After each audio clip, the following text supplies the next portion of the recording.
Tatag na lamang sila ng banig at isang manipis na kutsyon sa sahig. Ang pwesto ko, doon mismo sa sahig malapit sa labasan. Ang pinaka-weird at nakaka-off sa lahat ay walang pintuan ng kwartong yon.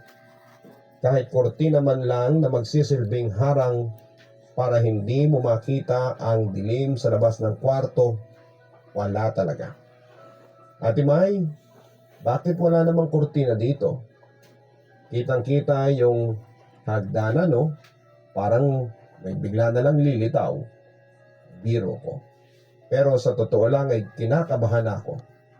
Mula sa pwesto ko ay tanaw na tanaw ko ang pababang hagdana na parang isang itim na butas. Pasensya na, Lovely, at nilalaban pa kasi yung mga kortina kaya wala mo nang harang. Hayaan mo na, tayo-tayo lang naman nandito sa taas, sagot ni Ate May habang nagpapatuyo ng buhok sa gilid.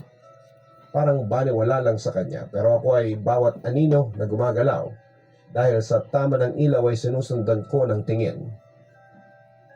Matulog ka na, Lovely, utos ni Mama sa akin habang nag-aayos siya ng kumot.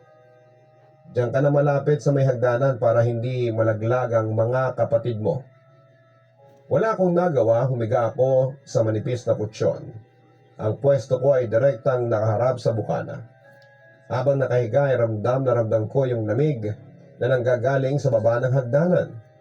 Hindi siya yung lamig ng aircon o ng hanging December. Para siyang bugso ng hangin. Na nanggaling sa loob ng refrigerator na matagal nang hindi nabubuksan. Malamig na may kasamang apoy ng lumang kahoy at kalawang. Nakatingin lamang ako sa kisame at sinusubukang dalawin ang antok. Ilang minuto ang lumipas, natapos na rin si Ate May. Narinig ko ang click ng switch ng ilaw sa kabilang bahagi ng kwarto. Patayin mo na yung ilaw, ha? Sabi ni Ate May. Hindi na niya hinintay ang sagot ko. Click. Biglang nilamon ng dilim ang buong kwarto. Doon na nagsimulang bumigat ang pakiramdam ko. Yung tanging liwanag na lamang ay nanggagaling sa poste sa labas na tumatago sa bintana ng hallway. At ang liwanag na yon ay saktong tumatama sa itaas na hagdanan na lumilika ng mahahaba at nakakatakot na anino. Habang nakapikit ako, tila mas naging sensitibo ang pandinig ko. Naririnig ko ang bawat creak ng bahay. Yung tunog ng kahoy na parang may umaapak. Pero iniisip ko na lamang na baka lumulutong lamang ang bahay dahil building na ito. Pero habang tumatagal ay parang may nararamdaman akong nakatingin sa akin mula sa dilim ng hagdanan. Alam mo yung feeling na kahit nakapikit ka, alam mong may nakatayo sa peripheral vision mo. Yung ganon. Sinubukan kong i-adjust ang higa ko. Tumalikod ako sa hagdanan para humarap kay Mama. Pero mas lalo akong kinilabutan. Ang pakiramdam ko kapag tumalikod ako. May hahawak sa balikat ko o may hihila sa paa ko mula sa bukana ng pintuan.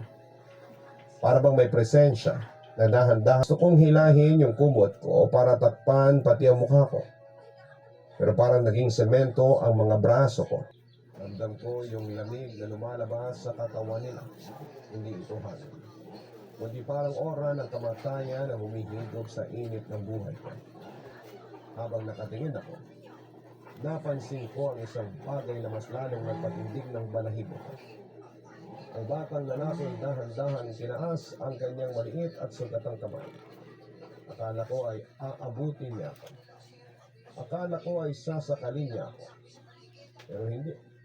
Itinuro niya ang ibaba ng hagdanan, habang ang batang babae naman ay nagsimulang manginig ang balikat. Parang umiiyak pero walang boses na lumalabas. Doon ko napansin na ang luha ng batang babae ay hindi malinaw. May timang luhang pumapatak mula sa mamagang mata niya. At habang pumapatak ang bawat luha sa sahig ay naririnig ko yung mahihinang hissing sound. Parang napakainit na tubig na tumatama sa yelo. Ma? Bulong ko sa isipan ko, pero ang tanging naririnig ko lamang sa loob ng kwarto ay ang sarili kong mabilis na paghinga. at ang mahinang kalansing ng kadena ng batang babae habang nanginginig siya. Hindi sila multo na parang sa pelikula na biglang tatalon o sisigaw. Mas nakakatakot sila dahil nandyan lang sila. Totoong-totoo ang presensya nila. Ramdam mo ang sakit na nararamdaman nila at ramdam mo na hindi sila makaalis sa pwesto na yon para silang mga bilanggo sa sarili nilang bahay. Biglang yumuko ang batang babae. Mas inilapit niya ang mukha niya sa akin. Amoy na amoy ko ang halo-halong amoy ng amag, kalawang at malansang dugo.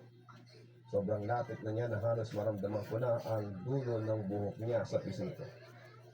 Doon ko na narinig ang boses niya, isang boses na parang galing sa ilalim ng lupa. Parang tumigil ang oras nung mga sandaling yon, Papa Dudut. Alam mo yung pakiramdam na gusto mong pumikit ng sobrang higpit para mawala na lamang ang lahat. Pero hindi mo magawa dahil parang may umahawak sa mga alupat ng mata mo. Nakatingin lamang ako sa mga pasa niya, sa putok niyang labi at sa mga luhang kulay itim na dahan-dahang gumuguhit sa madumi niyang pisngi. Doon siya nagsalita. Hindi ito sigaw, hindi rin ito galit. Sa itong bulong na parang hininga na lamang na lumalabas sa tuyong lalamunan. Tulong, hindi kami makaalis dito. Pagkasabi niya yon ay parang may kung anong puwersa na humihigop sa lahat ng hangin sa loob ng kwarto. Yung boses niya, Papa Dudut, ay hindi lang narinig ng tenga ko. Parang umaalingaw-ngaw yon sa loob ng bungo ko. Ramdam ko yung desperation, yung pagod at yung takot na paulit-ulit nilang nararanasan gabi-gabi. Pagkatapos bumulong ay dahan-dahang umatras ang batang babae.